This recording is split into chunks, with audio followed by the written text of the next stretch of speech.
Dari jenis Spino. Pemerintah Kabupaten Blitar menjadikan pengembangan usaha mikro, kecil, dan menengah UMKM sebagai fokus dalam percepatan pembangunan ekonomi pasca pandemi COVID-19. Pengrajin kayu gaharu milik Dewi Fortuna yang menembus pasar mancanegara akan menjadi prioritas dalam kebangkitan UMKM ini. Seperti diberitakan sebelumnya, pengrajin kayu gaharu yang berada di Desa Papungan Kanigoro, Kabupaten Blitar bisa menembus pasar luar negeri saat pandemi COVID-19 ini. Bahkan hasil olahan kayu gaharu milik Dewi Fortuna yang dibuat menjadi dupa wewangian, teh, sabun, serta minyak wangi ini mampu membangkitkan perekonomian warga sekitar. Salah satu anggota DPRD Kabupaten Blitar dari fraksi PDI Perjuangan Suwondo yang melihat langsung proses produksi kayu gaharu kagum dengan produk yang dihasilkan dari pohon gaharu. Suwondo menilai Kabupaten Blitar memiliki sumber daya alam yang luar biasa, namun belum berbanding lurus dengan pengelolaan yang optimal dari pemerintah daerah sehingga hasilnya tidak maksimal.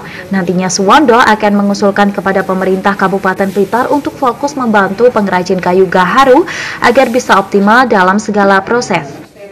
Nah, setelah kita melakukan kunjungan ke sini, ternyata di Blitar itu kan ternyata di Blitar ada pengrajin gaharu, mulai dari pengolahan daunnya, kulit sampai dengan produk kayunya, sehingga disinilah salah satu potensi, menurut saya salah satu potensi dalam rangka ini menjadi potensi daerah yang spesifik bisa dikembangkan di Kabupaten Blitar, pemberdayaan kepada masyarakat, bagaimana berbudidaya gaharu ini yang kayu ini sangat mempunyai nilai ekonomis yang sangat tinggi.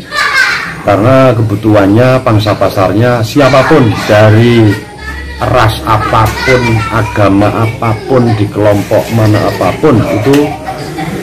Kalau menurut saya itu kan membutuhkan aroma wangi-wangian dan itulah yang disukai di tempat-tempat ibadah tentunya, jadinya itu akan menjadi pangsa pasar yang luar biasa.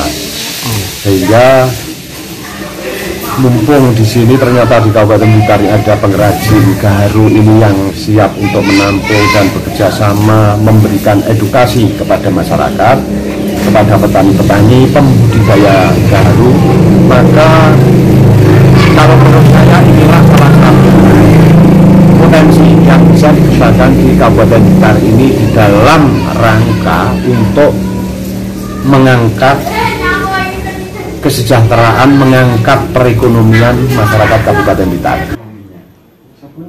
Sementara itu, Catur Hakim Yulianto, Kepala Bidang Konservasi dan Sumber Daya Alam Dinas Lingkungan Hidup Kabupaten Blitar, akan mengupayakan kerjasama pemerintah daerah dengan pengrajin kayu gaharu agar sinergis dan mengangkat potensi Kabupaten Blitar, serta membantu mantan pekerja migran Indonesia untuk belajar mengolah kayu gaharu untuk membantu perekonomian mereka.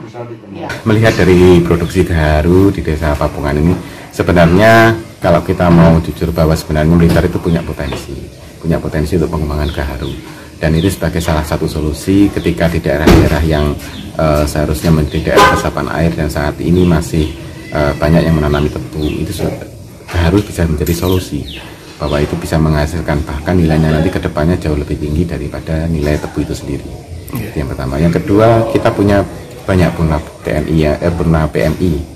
Purna PMI ini mereka datang dari luar negeri membeli lahan, namun mereka tidak tahu untuk digunakan apa. Kebetulan kami juga bersinergi dengan Dinas Tenaga Kerja untuk pembinaan PMI. Ini bisa menjadi salah satu solusi di mana PMI itu ketika mereka pulang, mereka punya lahan bisa ditanami gaharu, bisa mengembangkan gaharu juga, dan bisa dikembangkan bersama dengan teman-teman di sini. Itu harapan kami ke depan. PMI itu bisa sejahtera dan mereka tidak perlu kembali lagi ke negara di mana mereka bekerja. Kerajinan kayu gaharu milik Dewi Fortuna mampu menembus pasar ekspor hingga negara Arab, Eropa, serta Afrika. Namun masih dibutuhkan sumber daya manusia handal yang menguasai pengolahan dan produksi hingga memahami seluk-beluk pemasaran. Dari Blitar, Toto Kidaryono, Yakub Bastian, KSTV.